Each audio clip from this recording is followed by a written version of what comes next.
জনসমুদ্রে হাদির জানাজা।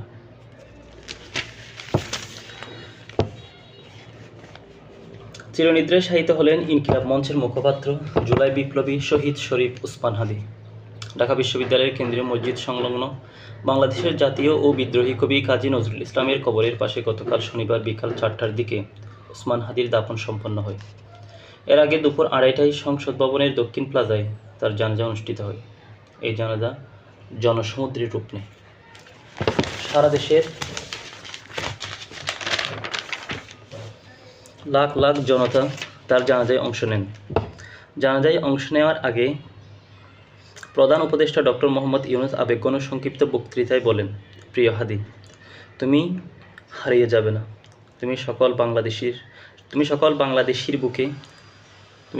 বাংলাদেশির বুকের মধ্যে থাকবে। এ সময় তার বড় ভাই ডক্টর আবু বকর সিদ্দিক বলেন, আমাদের দাবি হাদির হত্যাকারী ও তাদের সহযোগীদের বিচারের মাধ্যমে দৃষ্টান্তমূলক শাস্তি নিশ্চিত করা। আমরা এ দাবি কোনোদিন ছাড়ব না। তিনি আরও বলেন, সরকার বা অন্য কারো কাছে আমাদের পরিবারের চাওয়া পাওয়ার কিছু নেই। আমরা কিছু চাই না।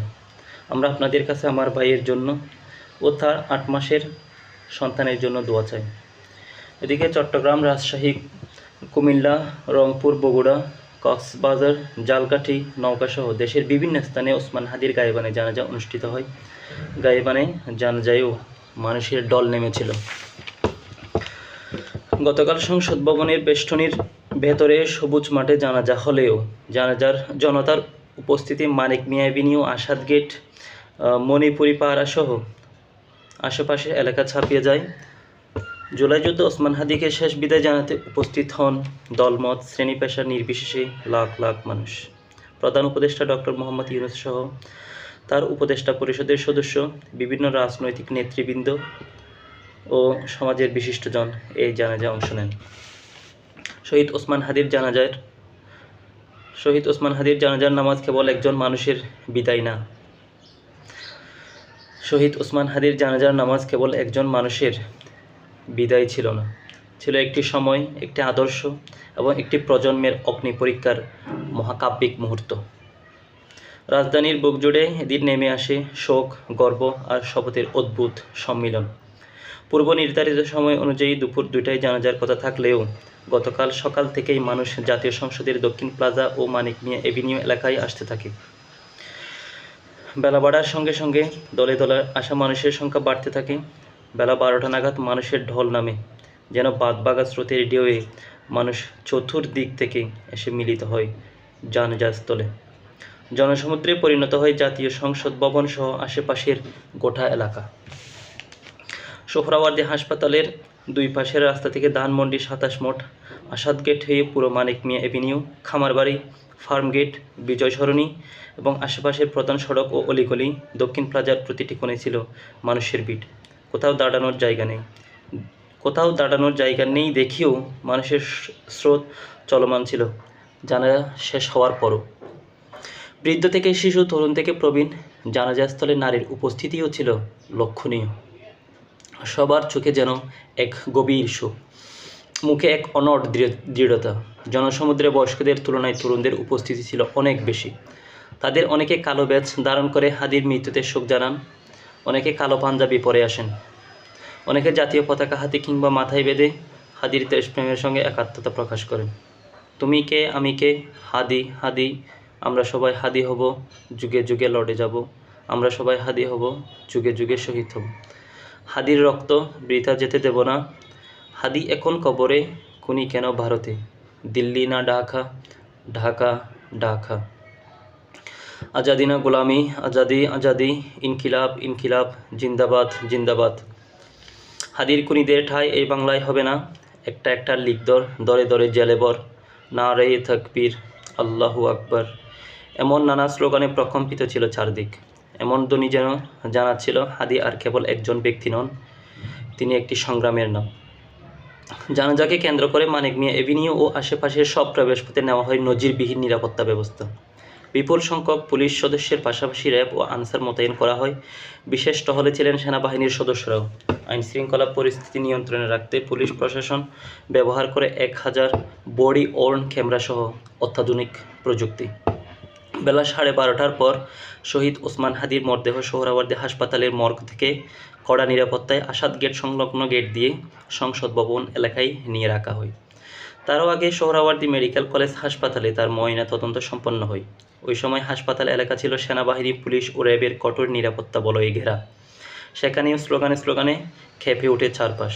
পরে হাদির লাশবাহী অ্যাম্বুলেন্স আসাদ গেট প্রাঙ্গণ থেকে সংসদ ভবন এলাকায় জানাজাস্থলে এলে মানুষের মিছিল যেন আপনা আপনি তার সঙ্গে মিশে যায়। মূলত হৃদরোগ ইনস্টিটিউটের হিমঘর থেকে সহযোদ্ধা ও সমর্থকদের অংশগ্রহণে বিশাল শোক মিছিলের মাধ্যমে হাদির মরদেহ জানাজার মাঠে আনা হয়। প্রতিটি পদক্ষেপে ছিল শোক, প্রতিটি চোখে ছিল অশ্রু। সেনাবাহিনী, বিজিবি ও পুলিশের কড়া নিরাপত্তার মধ্যে বেলা দুটার কিছুক্ষণ আগে লাশ নেওয়া হয় জানাজাস্থলে। এর পরপরই অন্তর্বর্তী সরকারের প্রধান উপদেষ্টা ডক্টর মোহাম্মদ ইউনূস জানাজাস্থলে প্রবেশ করেন। শুরু হয় জানাজার আনুষ্ঠানিকতা। জানাজার আগে ধর্ম উপদেষ্টা ডক্টর আফম খালিদ হোসেন সংক্ষিপ্ত বক্তব্য দেন, হাদির জীবনী পাঠ করে শোনান। এরপর ইনকিলাব মঞ্চের সদস্য সচিব আবদুল্লাহ আল জাবের বক্তব্য দেন। এরপর বক্তব্য দেন প্রধান উপদেষ্টা ডক্টর মোহাম্মদ ইউনূস। শেষে বক্তব্য দেন ওসমান হাদির বড় ভাই আবু বকর সিদ্দিক। তার আবেগঘন বক্তৃতার সময় জানাজার জন্য উপস্থিত অনেকেই কান্নায় ভেঙে পড়েন। তিনিই হাদির জানাজার নামাজে ইমামতি করেন। তবে জানাজার আগে পরে শ্রদ্ধা নিবেদনের কোনো আনুষ্ঠানিকতা ছিল না। জানা গেছে পরিবারের ইচ্ছায় ইসলামী বিধান অনুসরণে ফুল দিয়ে শ্রদ্ধা নিবেদনের কোনো পর্ব রাখা হয়নি। তবে তার লাশ জাতীয় পতাকা দিয়ে মোড়ানো ছিল।